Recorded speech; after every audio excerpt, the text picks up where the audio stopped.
Hey, Vinny Melka's Outdoors. It's been a little while. Hope you enjoyed your Thanksgiving. I pretty much took a little while off. I was sick. I mean, I've been getting sick a lot lately.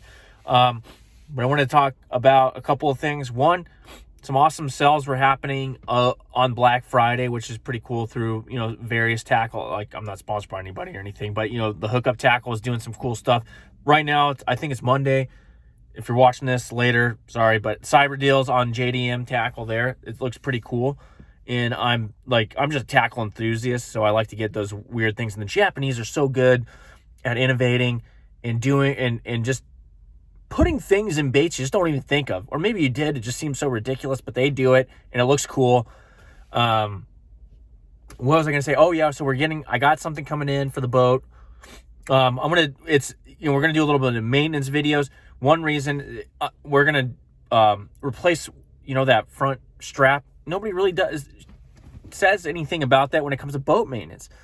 So we're going to replace that, but right now I guess we'll talk about it. So that, if you have one of the strap where as you launch them, what do they call those? The winch. Those things go bad eventually. Like, you can get some that are enclosed, are a little higher quality, but most of us, we get with your trailer, you get a Fulton, which are excellent. And mine still is operational technically, but the strap itself, since it's exposed, UV light, just the trailer sitting out over 10 years. My boat's almost 10 years old. It's hard to believe. It breaks down, and I've had these straps fail in the past.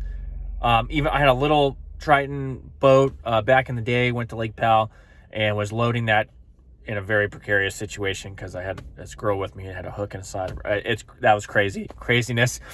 Still another story for another time. Ended up having to rush from Lake Powell, or she was freaking out, rushed from Lake Powell. She drove all the way to Montana. Anyway, crazy. But that strap had broke and I had to tie it and it wasn't very secure. Anyway, those things, you'll notice how the UV light just destroys things in general. And that's one of those straps. It's like a safety strap, especially when you got a couple 1,000-pound boat being towed behind you. We'll go over some other things too, but this is one in particular that not a lot of people talk about, this strap and this winch. My winch too is also kind of cracking finally. It just happens with some of this stuff, and you got to replace it. Not everybody can get a boat every 2 years, like a touring pro or whatever. A lot of us have boats that are 5, 6, 10, maybe even 15 years old or whatever. So these little things that you do really make an impact on being able to get on the lake safely and get the boat to and fro, right? So we're going to do that. Also, we're going to go over some tire stuff. But right now, I just haven't had a video in a while, so I'm throwing something out there. The other thing going on, so we're in the winter right now, right?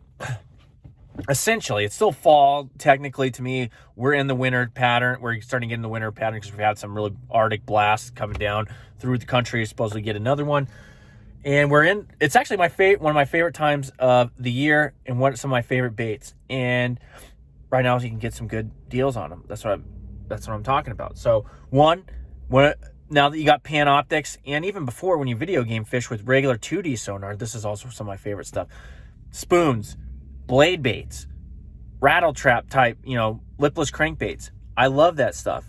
And one of the reasons is because I think it hits two key mechanisms when it comes to fish. One being, sorry, I got to adjust this because we're in my truck. It's got a bait file, what in the world? Bait fish profile. Try to combine two words, bait fish profile, and it looks good to the fish. It matches the hatch. It's something they're eating because they're on bait now. And a lot of places, make sure I'm not, okay.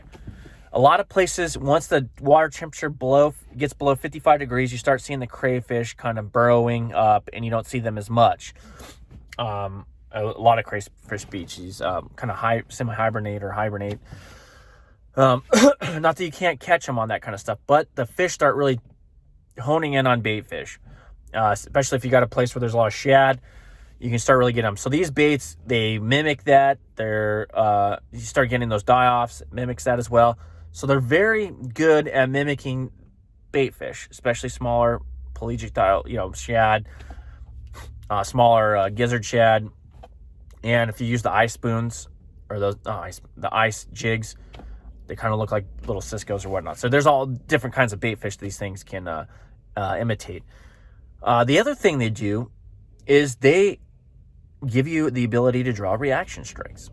So you know how many times you just ripping a spoon or whatever, and it just triggers a fish, ripping a blade bait or a lipless crankbait, triggering fish to strike that normally wouldn't.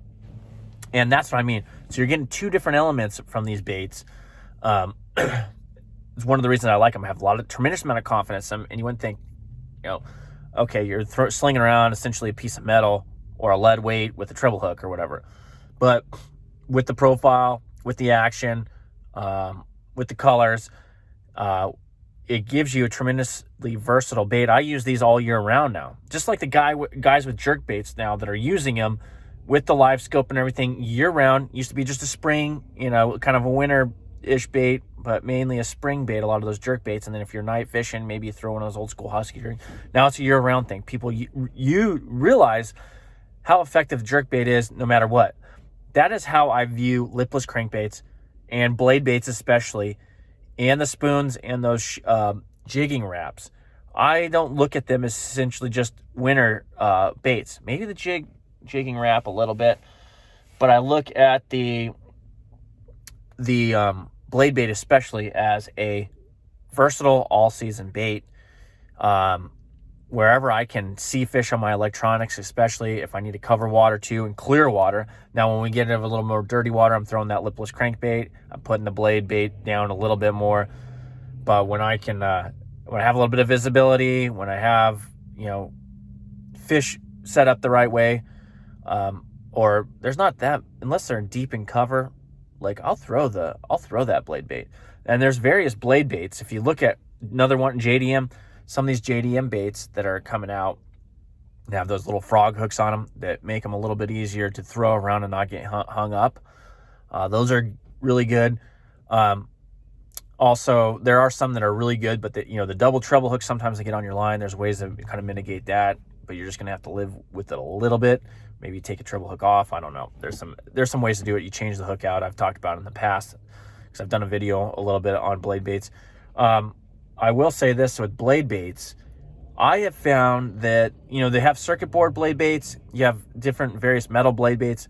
I have found, in my personal opinion, I don't really like the circuit board blade baits as much as I do the metal blade baits. I don't know what it is, but for some reason they still don't seem as effective.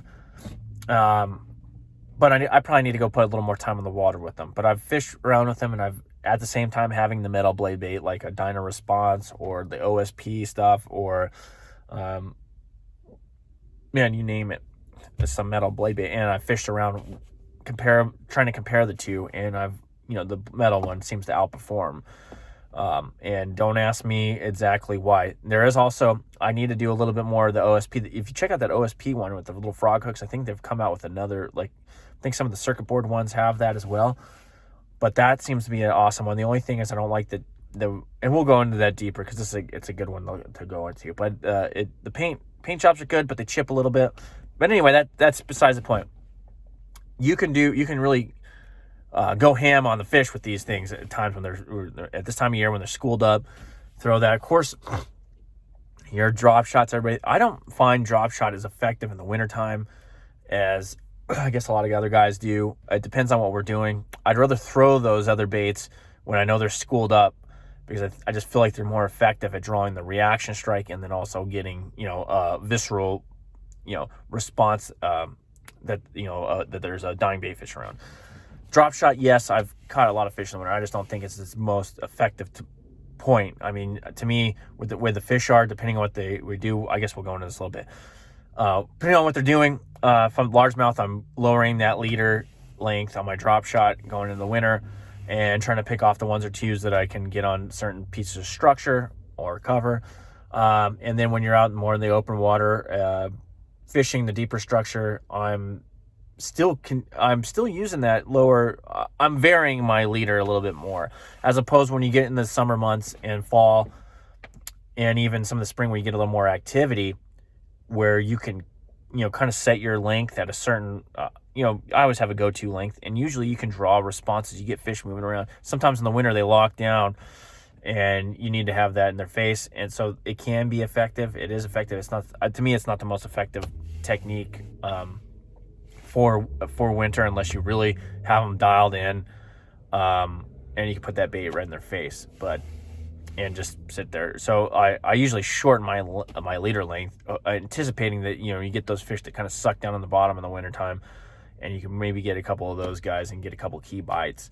I know I just bashed a little bit of the drop shot, but I'm not, because I've been I don't know if you realize this, but I was on one of the first waves when the drop shot came over here. In fact, I mean, a lot of people over here use it as use crappie rigs and all kinds of catfish stuff. But back in the day, growing up out west, like this thing came over, and why not, right? And we've already had certain things. Granted, it wasn't as refined as it is now, obviously, or in the last 5 years, but we were experimenting with things. We were using different kinds of hooks, trying to figure out the best way to implement this and just really turn up fish. But so it's been, when did I start fishing the drop? Shoot, it's been 20 something years. It's pretty crazy, right? But anyway, I'm going to leave it there. I'll catch you later. We'll be throwing on this new Fulton winch with the strap, and going over that, how to do that a little bit more in depth here within the next probably couple weeks. I got to get it in, and shipping's still kind of precarious in various places in this country, so I don't know. But we're going to do that.